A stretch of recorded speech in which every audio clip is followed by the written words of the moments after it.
कक्षा 11th गुरुत्वाकर्षण chapter से इंपॉर्टेंट टॉपिक्स। न्यूटन का गुरुत्वाकर्षण का नियम। तो न्यूटन का गुरुत्वाकर्षण नियम क्या है और ये कब कैसे लगता है, इसके लिए दो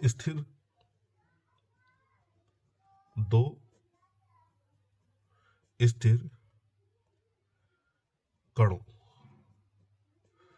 के मध्य लगने वाला गुरुत्वाकर्षण बल दोनों कणों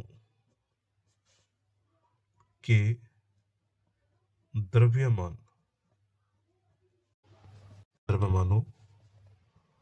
के गुणनफल के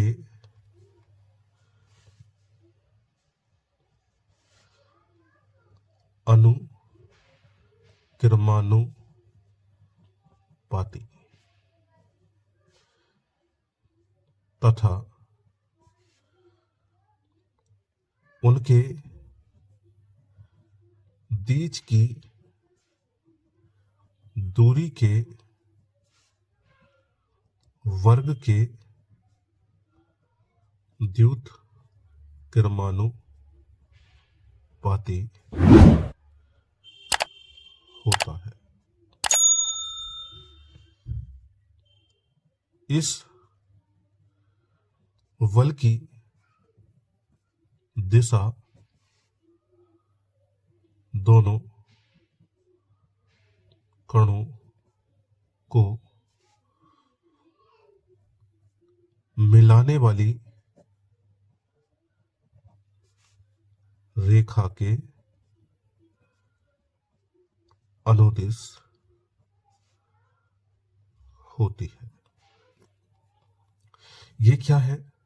न्यूटन का गुरुत्वाकर्षण बल का नियम है कि दो स्थिर कणों के मध्य लगने वाला जो गुरुत्वाकर्षण बल है वो दोनों कणों के द्रव्यमानों के गुणनफल के अनुक्रमानुपाती और उनके बीच की दूरी के वर्ग के व्युत्क्रमानुपाती होता है। इस बल की दिशा दोनों कणों को मिलाने वाली रेखा के अनुदिश होती है। तो हम ये मान के चलते हैं कि हमारे पास जो दो कण हैं और उन कणों का जो द्रव्यमान है m1 और ये m2 है और एक दूसरे से r दूरी पर स्थित है। कितनी दूरी पर स्थित है? r दूरी पर स्थित है। तो लिखा जाएगा, अब माना दो कण जिनके द्रव्यमान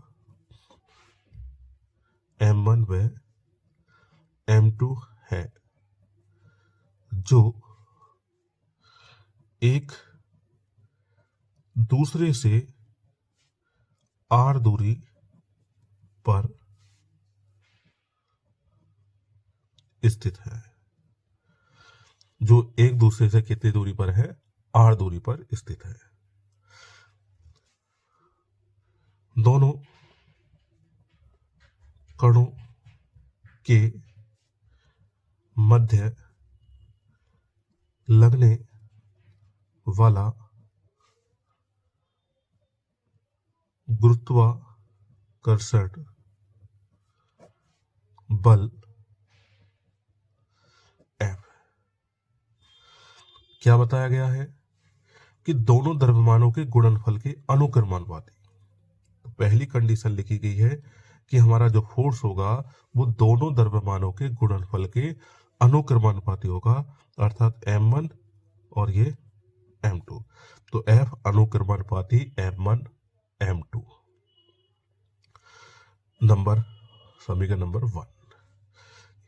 फिर दूसरा क्या कहता है कि उनके बीच की दूरी के वर्ग के व्युत्क्रमानुपाती होता है। जो बीच की दूरी क्या है? r है, उसके वर्ग के व्युत्क्रमानुपाती होता है समीकरण नंबर 2।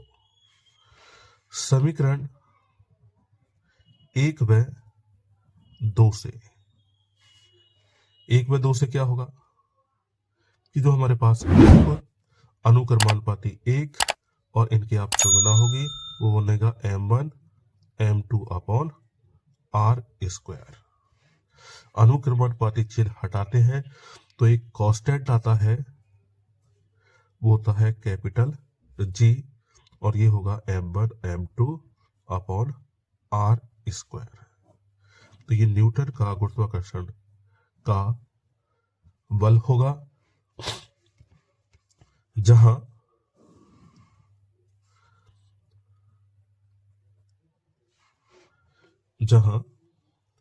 कैपिटल जी अनुक्रमानुपाती नियतांक है, जिसे सार्वत्रिक गुरुत्वाकर्षण नियतांक भी कहते हैं। क्या कहते हैं? सार्वत्रिक गुरुत्वाकर्षण नियतांक भी कहते हैं। इस जी का मात्रक अब अगर हम देखेंगे तो हम इन सबको किधर लेके जाएंगे? इधर। तो F गुना r square upon m1 m2। तो इस तरीके से अगर हम जी की वैल्यू निकालें तो ये होगा F गुना आर स्क्वायर अपॉन m1 गुना m2। तो मात्रक लिखा जाएगा, बल का मात्रक न्यूटन और आर स्क्वायर का मात्रक मीटर स्क्वायर और प्रति किलोग्राम स्क्वायर हो जाएगा, क्योंकि ये 2 बार है। इस जी की विमा वो होगी बल की mL/t-2, और ये हो जाएगा L स्क्वायर और ये हो जाएगा m का स्क्वायर। कटने के बाद बचती है m, एक m से एक m कटेगा और जो बचेगा उसको ऊपर लेके जा रहे हैं, तो -1 और L की 3 और t-2। ये इसकी बीमा हो गई। इस जी का मान जो होगा वो होगा 6.67 गुना 10⁻⁻11 और मात्रक होगा न्यूटन मीटर स्क्वायर प्रति किलोग्राम स्क्वायर। तो ये हमारे पास गुरुत्वाकर्षण नियम के कुछ अच्छी तरीके से जी के मान थे। कैपिटल जी का मान हमारे पास था। अब है नेक्स्ट टॉपिक, गुरुत्वीय त्वरण। तो गुरुत्वीय त्वरण क्या है? पृथ्वी की ओर मुक्त रूप से गिरती किसी वस्तु के वेग में प्रति सेकंड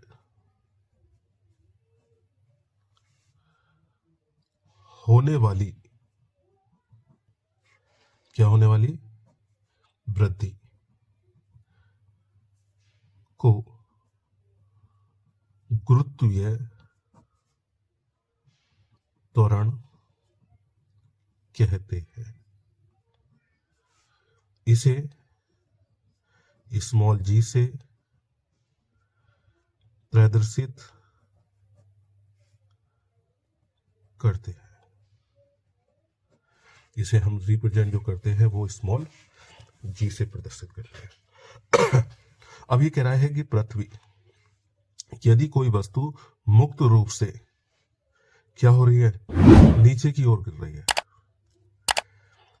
कोई वस्तु मुक्त रूप से, मुक्त का मतलब है उसे कोई स्वतंत्र रूप से छूटी हुई है, और पृथ्वी क्या करती है, हर वस्तु को अगर वो मुक्त रूप से छोड़ दी जाती है तो अपने नीचे की ओर उसको खींचती है।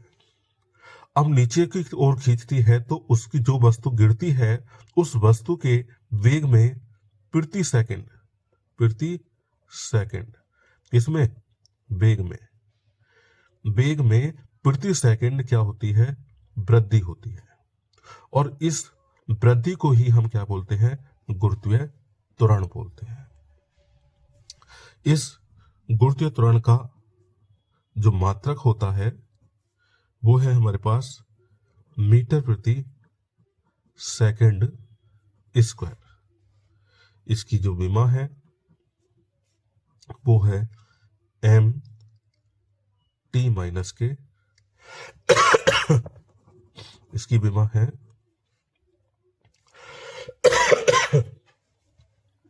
l t माइनस के 2।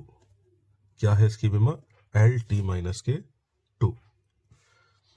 और g का मान वो है 9.8 मीटर प्रति सेकंड स्क्वायर। तो ये क्या है हमारे पास, गुरुत्वीय त्वरण। तो यहां पे ये याद रखना है कि गुरुत्वीय त्वरण तभी काम करता है जब वो मुक्त रूप से छूटी हुई होती है, क्योंकि हमारे पास दो त्वरण होंगे, एक तो ये और एक ये स्मॉल जी। तो ये हमारे पास और ये गुरुत्वीय त्वरण तभी लगता है जब हम मुक्त रूप से कोई वस्तु गिरती है, और ये त्वरण तब लगता है जब किसी वस्तु को किसी धरातल पर हम चलाते हैं, किसी रस्सी के द्वारा या किसी गाड़ी के द्वारा खींचा जाता है, तब ये त्वरण काम करता है। तो नेक्स्ट टॉपिक की ओर चलते हैं। स्मॉल जी और कैपिटल जी में क्या संबंध है? तो स्मॉल जी और कैपिटल जी के संबंध को समझने के लिए हम पृथ्वी, ये हमारी एक क्या है, पृथ्वी है, और हम जानते हैं कि पृथ्वी का जो द्रव्यमान होता है वो उसके केंद्र में होता है, क्योंकि द्रव्यमान केंद्र हमारे पास ये m हो गया।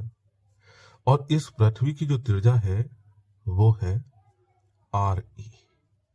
यहां से यहां केंद्र से परिधि तक की जो दूरी होती है उसको क्या बोलते हैं, हम त्रिज्या बोलते हैं। अब यहां पर एक स्मॉल m द्रव्यमान का कण रखा है, या कह सकते हैं पिंड रखा है। अब हमारे पास न्यूटन का गुरुत्वाकर्षण नियम लगाने के लिए दो कंडीशन मिल गई, एक पृथ्वी का द्रव्यमान मिल गया और एक कण जो हमने पृथ्वी तल पे रखा है, और बीच की दूरी जो हो गई वो r। तो जो हमने न्यूटन का गुरुत्वाकर्षण नियम पढ़ा था उस नियम की सारी बातें इसमें क्या हो रही हैं, फॉलो हो रही हैं। तो दो स्थिर कण हो गए, एक पृथ्वी का द्रव्यमान और एक कण का द्रव्यमान, और बीच की जो दूरी है वो RE स्क्वायर है। तो माना पृथ्वी का द्रव्यमान me तथा त्रिज्या RE है, जिसके तल पर स्मॉल m द्रव्यमान का कण रखा है, तब इन दोनों के मध्य लगने वाला गुरुत्वाकर्षण बल क्या होगा, F बराबर कैपिटल G m द्रव्यमान me, दूसरा द्रव्यमान m, बीच की जो दूरी है वो क्या है, RE। तो RE का स्क्वायर हो जाएगा, समीकरण नंबर 1 है। कण m पर लगने वाला गुरुत्वीय बल F बराबर क्या होगा, mg। ये समीकरण नंबर 2। समीकरण